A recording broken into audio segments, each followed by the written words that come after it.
আমাদের শুভেচ্ছা এবং কৃতজ্ঞতা জানবেন। আমাদের সাথে আরও থাকছে বিএনপির মহাসচিব জনাব মির্জা ফখরুল ইসলাম আলমগীর রয়েছেন রাজশাহী থেকে। জনাব মির্জা ফখরুল ইসলাম আলমগীর, আপনাকে স্বাগত, শুভেচ্ছা এবং অনেক কৃতজ্ঞতা আমাদের সাথে যুক্ত হওয়ার জন্য, আমাদের অনুষ্ঠানে আসার জন্য ধন্যবাদ। আপনাকে আন্তরিকভাবে ধন্যবাদ। আমি যে প্রশ্নটি করতে চাই সেই প্রশ্নটি হচ্ছে যে অনেকের শুরুর প্রশ্নটি সেটি অনেকের প্রশ্ন।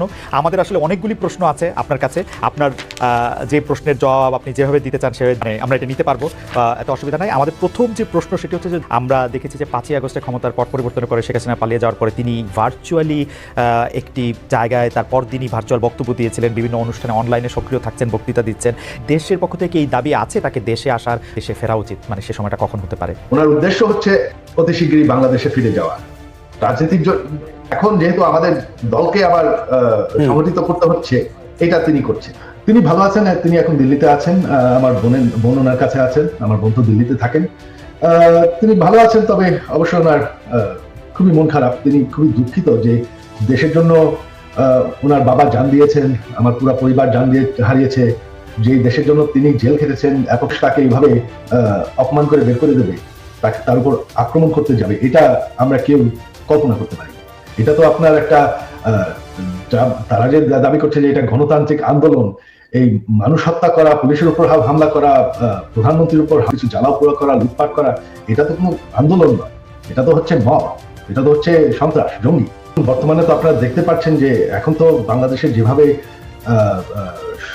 সংঘর্ষ চলছে, জ্বালাও পোড়াও চলছে, তখন আপনার এটা শুরু হয়ে গেছিল এবং তারা সিদ্ধান্ত দিয়েছিল যে তারা গণভবনকে হামলা ছাড়তে চান। আমরা পরিবার থেকে তখন ওনাকে কনভিন্স করলাম যে না,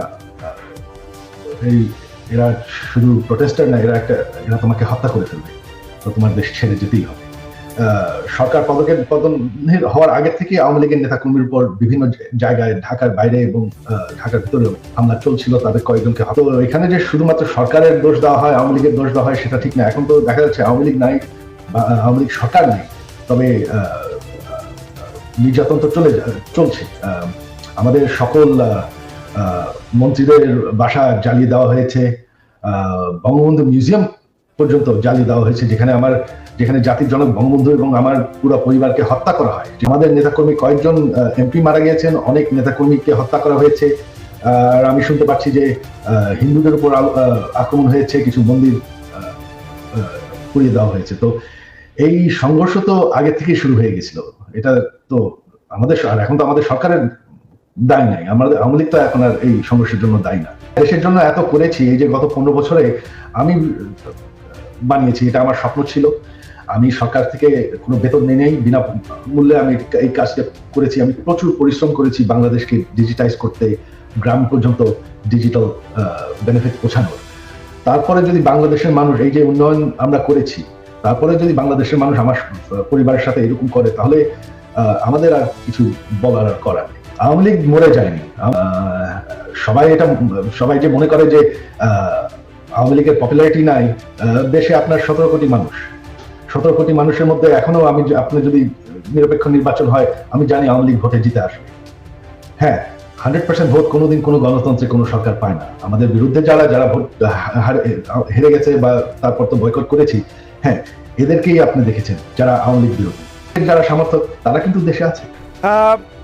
আরেকটি ব্যাপার সেটি হচ্ছে আমার আগেকার প্রশ্নের সাথে সম্পর্কিত, যে গণ অভ্যুত্থানের মুখে শেখ হাসিনার দেশ ছেড়ে পলায়ন, আওয়ামী লীগের নিষ্ক্রিয়তা, এক ধরনের আওয়ামী লীগ দেশের রাজনৈতিক প্রেক্ষাপট থেকে বাদ হয়ে গেছে। কেউ আমাদের মিডিয়ার ভাষায় কেউ বলছেন যে একটা নিয়ে কোনো -2 সংখ্যা কি আছে? কেন এই প্রশ্নটি উঠছে সেটিও আমি বলি, যেটা কিছুটা আপনি আগে প্রশ্ন করেছেন যে আওয়ামী লীগ আমলে কিন্তু আমরা দেখেছিলাম যে বেগম খালেদা জিয়ার চিকিৎসার জন্য বারবার বলা হচ্ছিল, কিন্তু 3.5 মাস পরেও বেগম জিয়া এখনো দেশে আছেন, তারেক রহমান সাহেব এখনো দেশে ফিরেন নাই। তো এইটার ক্ষেত্রে কি -2 কোনো আশঙ্কা আপনাদের মধ্যে রয়েছে কিনা অন্তর্বর্তী সরকারকে নিয়ে? এই -2 তো এসেছিল আপনার 1/11-এ। এখন আপনার এই -2 কোনো সমস্যা নেই। কারণ হচ্ছে যে আমরা আগেই বলে কেউ মাইনাস করতে পারবে না, দেখলে এক। 2 নম্বর হচ্ছে আওয়ামী লীগ যদি নিজেরা মাইনাস হয়ে গিয়ে থাকে, তো সেটা তো আওয়ামী লীগ হয়েছে, কারণ সে দেশেই নাই, তার নেত্রী পালিয়ে গেছে। সুতরাং আপনার এই জায়গাতে তো তারা নিজেরাই চলে গেছে।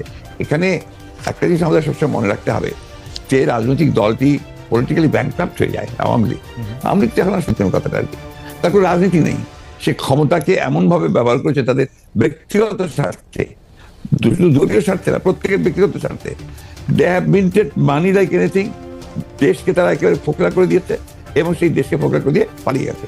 যদি এই মুহূর্তে নির্বাচন হয়, যাতে বেগম খালেদা জিয়া কি প্রার্থী হবেন, বা বিএনপি সংসদ নেতা বা প্রধানমন্ত্রী হিসেবে কাকে চাইতে পারে, চেয়ারম্যান নাকি ভারপ্রাপ্ত চেয়ারম্যান? এখানে এই মুহূর্তে এখনই আমাদের এই প্রশ্নগুলো নিয়ে আমরা আপনার কাজ করছি না, কারণ আমরা এখন আমাদের সামনে যে সবচেয়ে বড় চ্যালেঞ্জ সেটা হচ্ছে যে আপনার এই ইন্টারিম গভর্নমেন্টের কাজগুলো তারা যেন শেষ করতে পারে, অর্থাৎ যে সমস্ত সংস্কারের বিষয়গুলো আছে সেই সংস্কার যে কয়েকটা আপনার খুবই সেই সংস্কারগুলো করে নির্বাচনের কথা আমরা বলছি, এবং আমরা মনে করি যে এটা আপনার যথাসময়ে সেটা অনুষ্ঠিত হবে। এবং দেশনেত্রী বেগম খালেদা জিয়া তো আমাদের পার্টির চেয়ারপারসন, এবং তিনি যদি নির্বাচন করতে সক্ষম হন শারীরিকভাবে, তাহলে অবশ্যই তিনি নির্বাচন করবেন।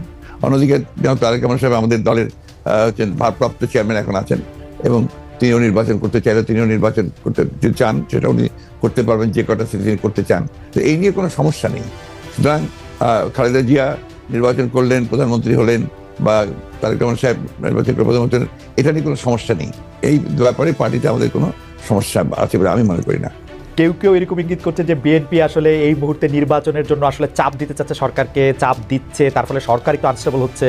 এইটা কি ঠিক? আবার অন্যদিকে সরকারের একটা জায়গা থেকে মনে হচ্ছে যে সরকার 2 বছর 4 বছর, হঠাৎ করে ডক্টর ইউনূস এটা 4 বছরের কথা বলাতে সেটা নিয়েও একটা বিভ্রান্তি তৈরি হয়েছে। আপনি এটাকে কিভাবে দেখেন? আমি দেখি একটু ভিন্নভাবে। এটা দেখি যে আমাদের দেশের মিডিয়া বা আপনারাই যারা মিডিয়াতে কাজ করেন, আপনারা সাথে স্পেকুলেশনস করেন, এবং স্পেকুলেশন করলে এটা আপনাদের হয়তো বা খুব ভালোরা হয়, কিন্তু আমাদের জন্য আমরা এই ব্যাপারটা আমি ব্যক্তিগতভাবে খুব বেশি আগ্রহী নই।